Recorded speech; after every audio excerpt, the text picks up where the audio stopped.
믿음의 가족 여러분 그동안 평안하셨습니까? 오늘 저는 다니엘서 6장 율법과 율법의 쟁투라고 하는 제목으로 말씀을 드리겠습니다. 지난 시간 다니엘서 5장을 통해서 바벨론 제국의 마지막 날 밤을 살폈습니다.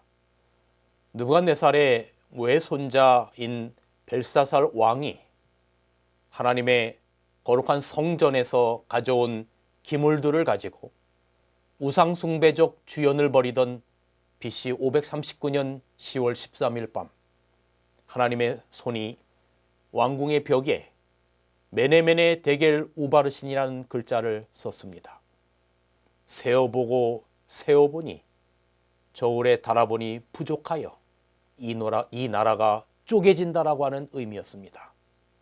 그날 밤 메데와 페르시아의 연합군이 고레스 장군을 연합군 대장으로 하여 바벨론을 침공하였고, 60년 전에 다니엘 2장의 예언처럼 금머리 바벨론은 은 가슴과 팔로 표상된 메데 페르시아에게 정복을 당했습니다.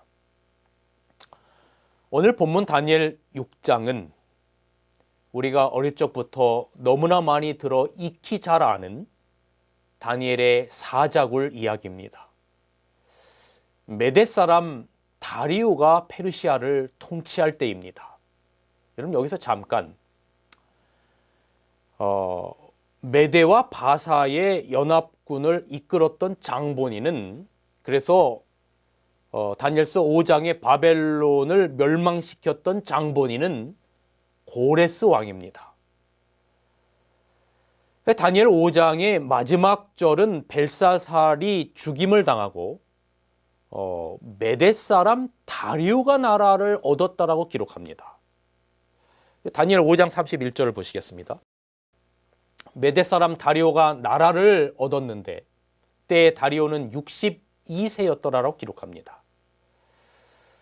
그리고 다니엘 6장의 배경도 다리오 치세 때입니다. 그렇다면 궁금합니다. 아니, 바벨론을 멸망시킨, 다니엘 5장에 멸망시킨 왕이 고레스인데 왜 다니엘 6장은 고레스 치세가 아니라 다리오 치세라고 기록하고 있을까? 여러분, 이 부분에 대하여 저희 재림교회 성경 주석은 이 다리오를 고레스의 장인이요 외숙부인 메디아의 마지막 왕이었던 키악사레스 2세라고 기록하고 있습니다. 여기 이 도표를 좀 여러분 한번 보시기 바랍니다. 여기 메데와 바사의 제국의 도표를 보시면 거기 아스티아게스 다음에 카악사레스 2세라고 기록된 바로 그 사람이 다니엘서의 5장 마지막 절과 6장의 배경으로 나오는 다리오라라고 하는 것입니다. 그런데 여러분, 여기에 다리오를 에스라 4장 24절에 나오는 제2차 예루살렘 중건령을 내려서 바벨론 포로들을 귀환시켰던 왕과 혼돈하면 안 됩니다.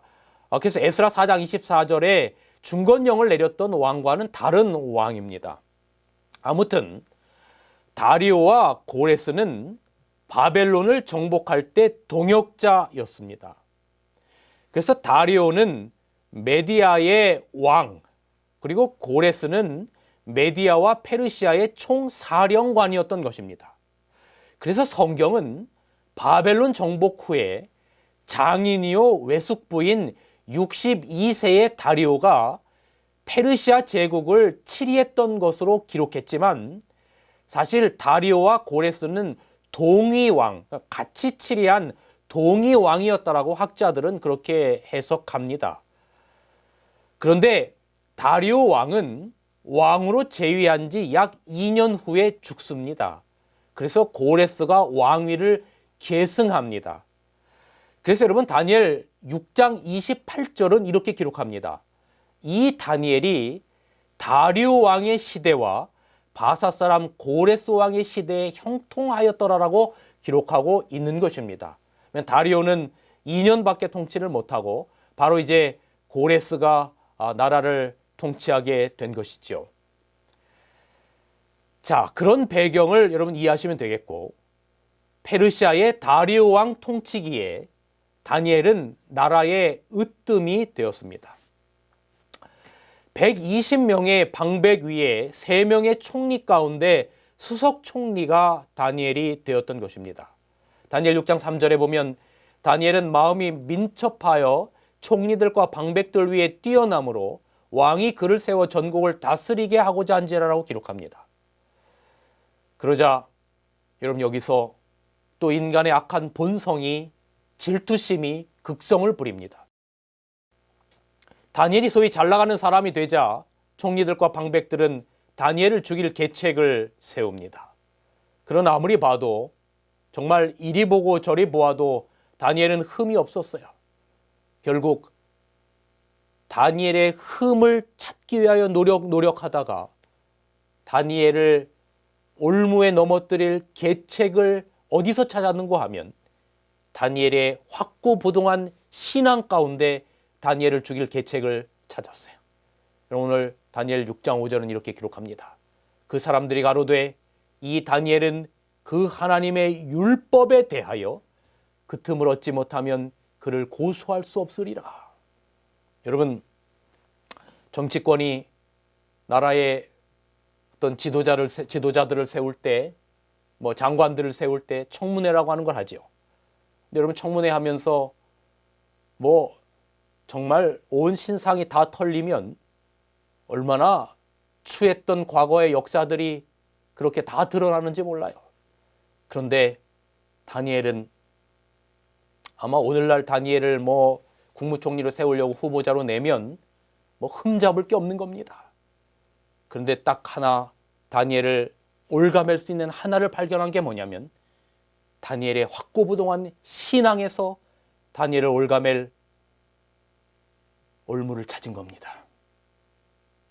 그런데 사실 여러분 표면적으로는 사람들의 시기가 다니엘을 사자굴에 빠뜨린 것 같지만 그 내막에는 어둠의 배후가 있었던 겁니다.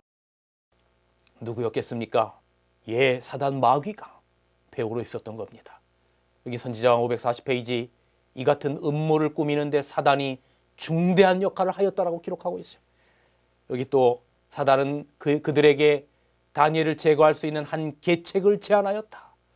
그를 정죄하는 수단으로 그의 종교를 이용하라고 그 원수는 사단은 속삭였다라고 기록합니다.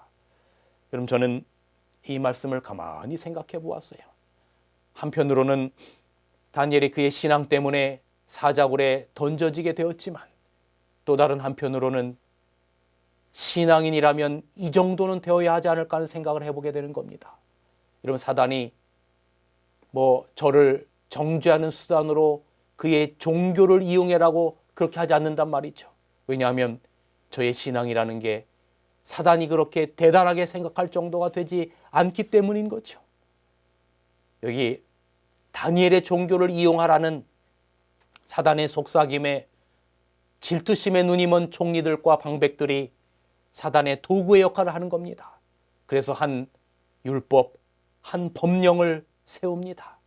여기 다니엘 6장 7절은 이렇게 기록합니다.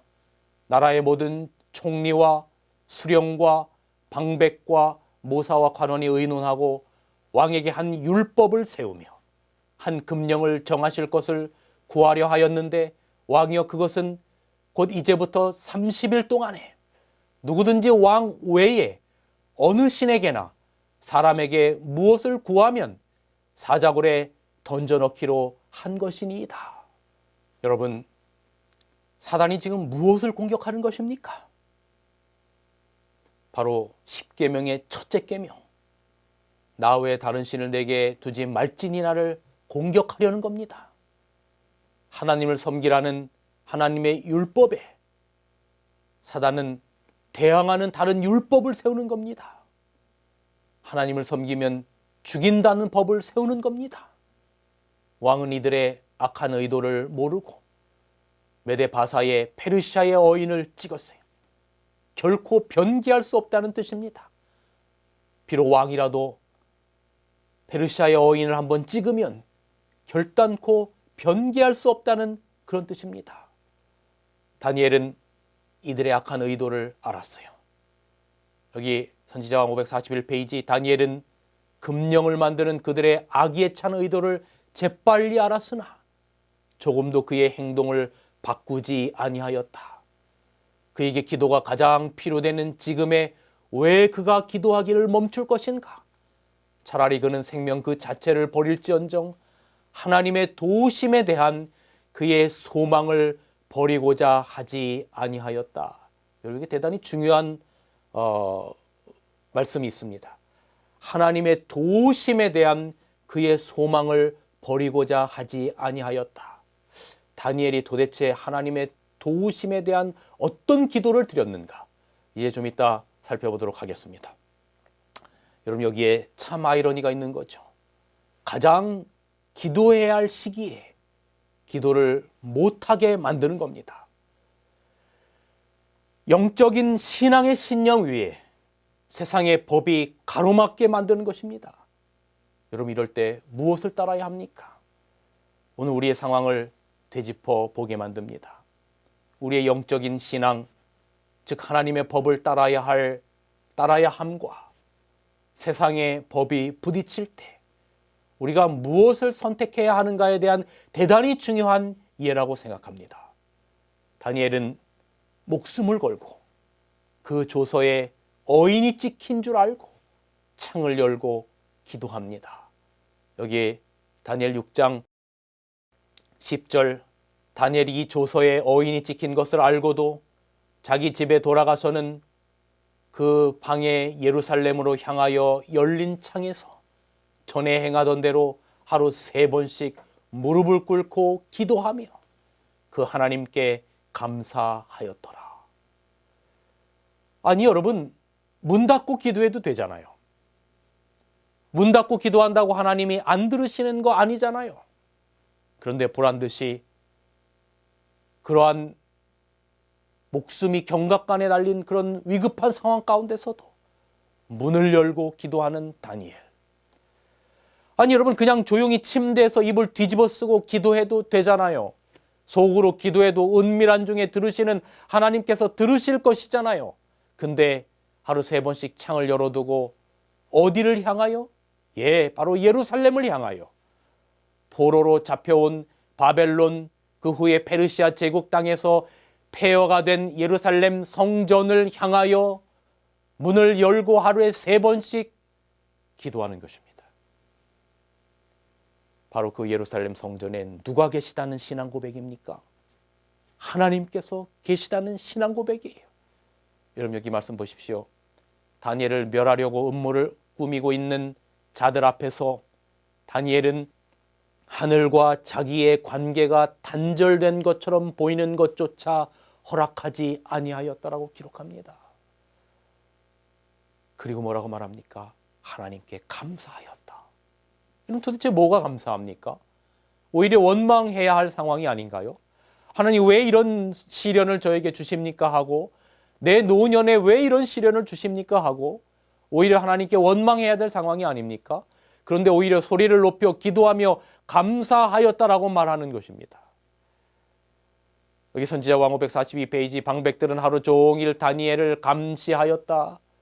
3번 그들은 다니엘이 그의 방에 들어간 것을 보았고 3번 그가 음성을 높여 하나님께 열렬히 기도하는 소리를 들었다.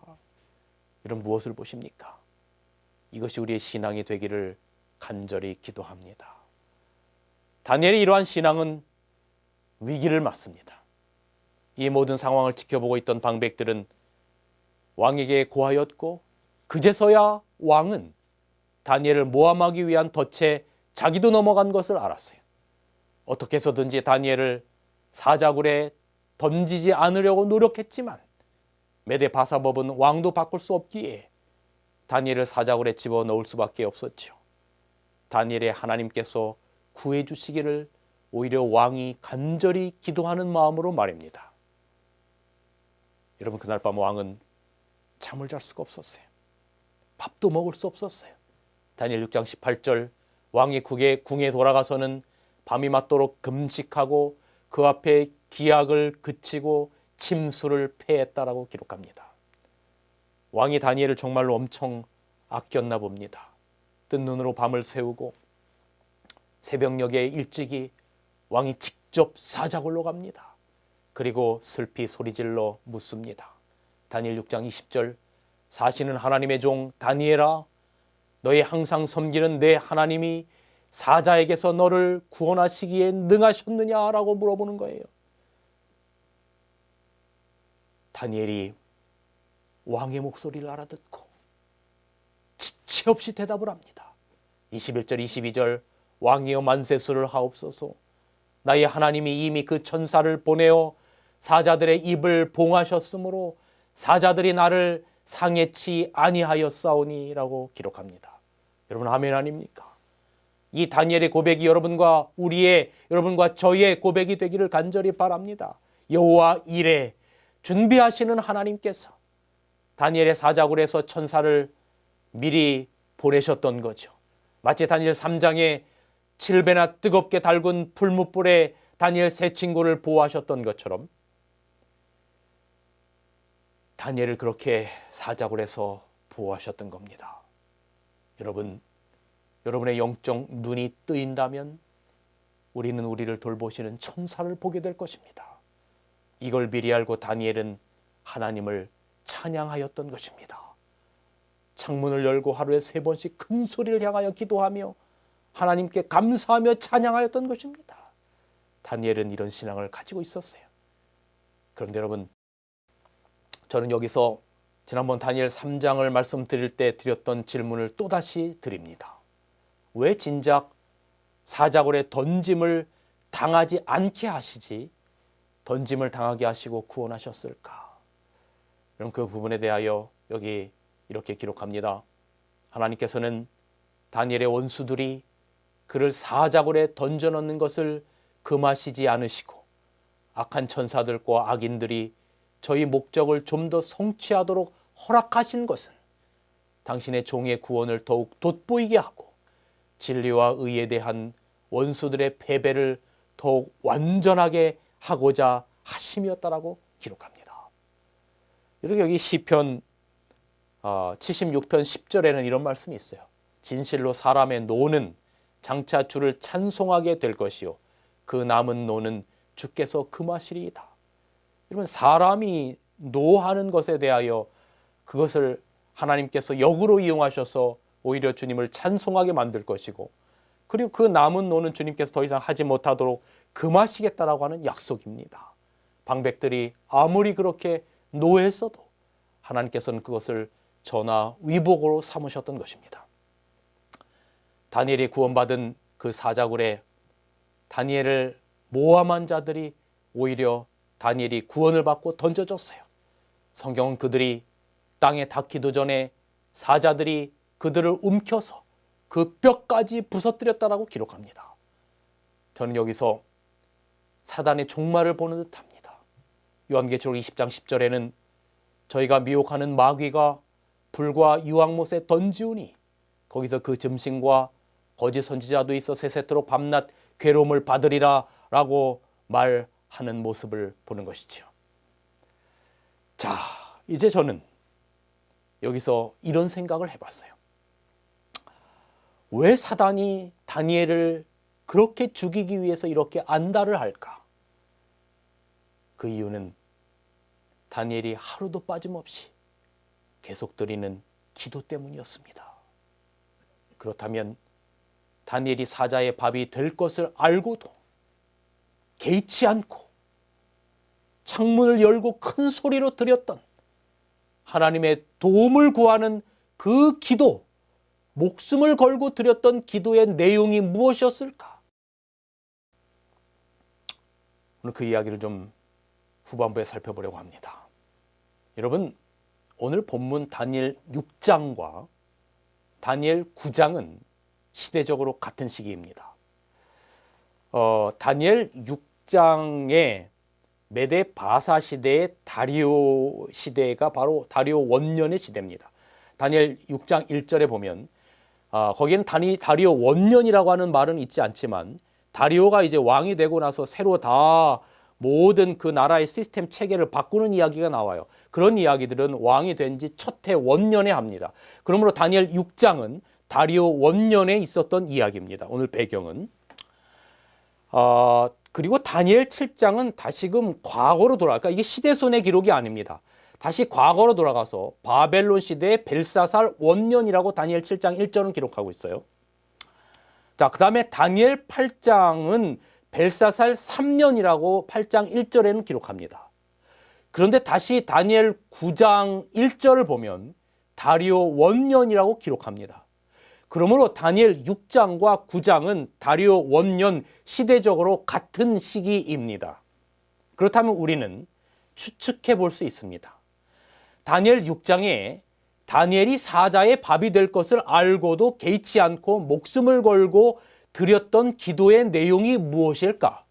그 내용이 바로 다니엘 9장에 있는 것입니다. 합리적으로 우리가 이성적으로 추론해 볼 수 있는 것입니다. 그렇다면 다니엘 9장의 다니엘의 기도는 바로 예레미야의 예언처럼 바벨론 포로 생활의 70년이 마칠 때가 되어서 하나님께 나라의 국군을 가지고 통회하는 마음으로 하는 기도였던 것입니다. 여기 다니엘 9장 2절에 보면 이렇게 기록합니다. 나 다니엘이 서책, 예레미야서입니다.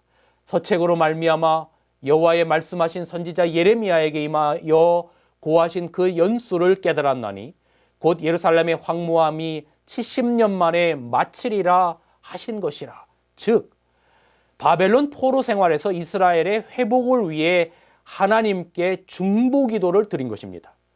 다니엘이 예레미야서를 연구하다가 70년 후에는 포로 생활에서 회복될 것이라고 하는 것을 깨닫고 그가 성경을 연구해 보니까 이제 성경과 또 자기의 지난 삶을 연구해 보니까 바벨론 포로 생활의 70년이 거의 됐거든요. 그럼 이제는 성경의 예언처럼 다시금 예루살렘으로 회복될 것을 하나님 앞에 드리는 기도가 바로 다니엘 9장의 기도였던 겁니다. 그래서 금식하며 기도를 드립니다. 여러분 여기 다니엘서 9장의 기도의 내용을 다시 한번 조금만 더 살펴보겠습니다. 9장 17절 18절 우리 하나님이여 지금 주의 종의 기도와 간구를 들으시고 주를 위하여 주의 얼굴빛을 주의 황폐한 성소에 비추시옵소서. 예루살렘 성을 말하는 거죠. 나의 하나님이여 귀를 기울여 들으시며 눈을 떠서 우리의 황폐된 상황과 주의 이름으로 일컫는 성을 보옵소서라고 기도했던 거예요. 그러므로 오늘 본문 다니엘 6장에 하루에 3번씩 예루살렘을 향하여 드렸던 목숨을 걸고 드렸던 그 기도, 사자골에 빠질지언정 창문을 열어놓고 큰 소리로 드렸던 바로 그 기도는 바로 다니엘 9장에 나오는 바벨론에서 70년 만에 포로 생활이 마치리라 하는 예언을 이루어 달라고 하는 구군이 달린 기도였던 것이 분명합니다. 그래서 여기 선지자 왕은 541페이지 이렇게 기록합니다. 그는 침착하게 방백들의 수령으로서의 의무를 수행하였고 기도의 시간에는 그의 방에 들어가 평상시 규례를 따라 예루살렘을 향하여 열린 창문에서 하늘의 하나님께 그 소원을 아뢰었다라고 기록합니다. 여러분 80살의 다니엘의 소원이 무엇이었겠습니까? 좋은 집 갖게 해달라는 게 소원이었겠습니까? 더 많은 재산을 갖게 해달라는 게 소원이었겠습니까?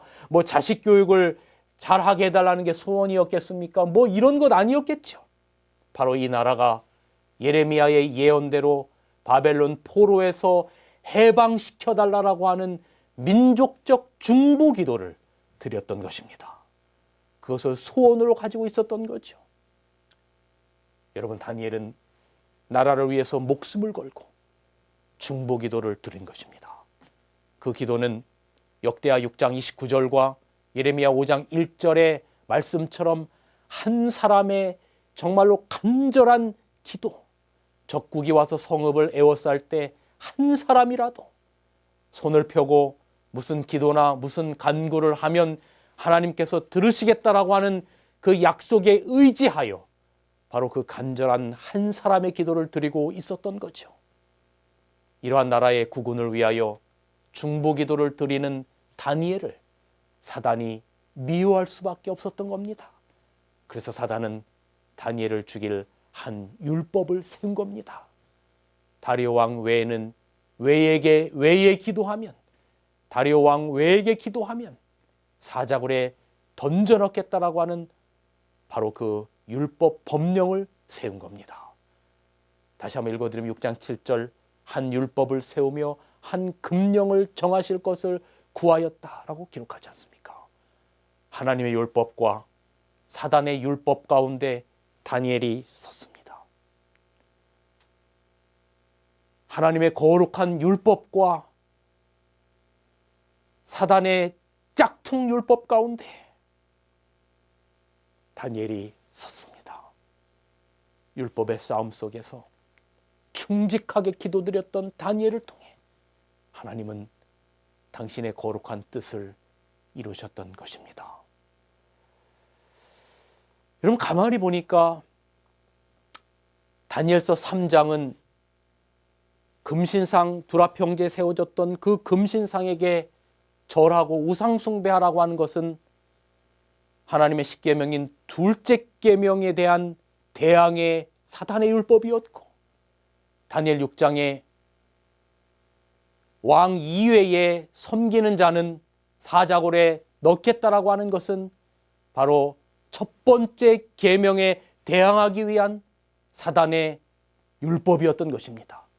바로 율법과 율법의 싸움인 것이죠. 여러분, 오늘 우리의 삶 속에서 어떤 영적 싸움이 있습니까? 오늘 하나님께서 우리들에게 요구하시는 모습이 어떤 모습입니까? 오늘 우리의 삶에 다니엘의 신앙이 필요합니다. 어인이 찍힌 줄 알고도 창을 열고 기도했던 그 기도의 신앙, 이것이 우리의 신앙이 되기를 간절히 기도합니다. 그런데 위기의 때에 빛을 발했던 신앙은 갑작스럽게 나온 것이 아닙니다.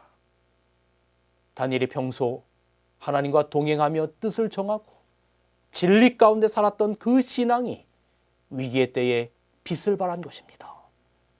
지금은 대충대충 하다가 위기의 때에 진리 위에 굳건히 서야지, 그런 일은 있을 수 없습니다. 사단이 가만두지 않기 때문에 그렇습니다. 세상 역사의 마지막에 또 다른 율법의 싸움이 벌어지게 될 것입니다. 이번에는 넷째 계명을 가지고 싸우는 싸움이 벌어질 거예요. 하나님의 거룩한 안식일 문제를 둘러싸고 하는 영적인 싸움이 마지막 시대에 있게 될 것입니다. 창조의 기념일인 안식일이냐, 그렇지 않으면 중세의 법왕권에 의하여 바뀐 태양신을 숭배했던 그 날이냐. 여러분, 오늘 우리의 삶 속에서 정말로 위기의 때에 다니엘처럼 하나님의 율법을 선택할 수 있는 그 믿음과 용기는 어디에서 생깁니까? 매일매일의 삶 속에서 축적되어지고 하나님과 관계되어진 신앙 속에서 생기는 것입니다. 저는 요즘 같은 코로나19 시대가 우리가 더욱 주님과 깊이 동행하든지 아니면 아예 멀어지든지 하는 때라고 하는 생각이 듭니다. 우리의 신앙을 목사가 지켜줄 수 없고 부모가 지켜줄 수 없어요. 어떤 그 믿음 좋은 누군가가 지켜줄 수 없어요. 우리 스스로가 진리 가운데 우뚝 서야 합니다. 그러시기를 간절히 기도합니다. 믿음의 가족 여러분, 그렇다고 우리가 두려워할 필요는 없습니다. 우리의 삶 가운데 우리가 주님을 사랑하고 그분의 말씀을 정말로 우리의 마음 가운데 모시고 그렇게 우리가 살아가는 한 우리의 영적 싸움은 주님의 은혜로 마침내 승리하게 될 것입니다. 우리의 힘으로 이기는 것이 아닙니다. 주님의 은혜로 우리를 승리케 할 것입니다. 우리는 매일 율법 대 율법의 선악간의 싸움 가운데 있습니다.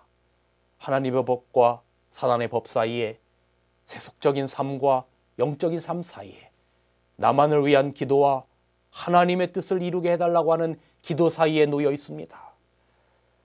우리나라의 어지러움 속에서 다니엘이 드렸던 나라를 위한 중보기도가 우리에게 더욱더 절실히 필요한 때가 아닌가 싶습니다.